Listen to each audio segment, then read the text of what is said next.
செம்பருத்தி செம்பருத்தி பூவ போல பெண்ணொருத்தி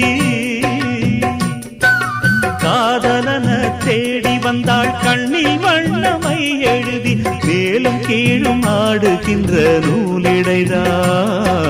மீண்டும் மீண்டும் நான் படிக்கும் நூலகம்தான் நாளெல்லாம் மீண்டும் மீண்டும் நான் படிக்கும் நூலகம்தான்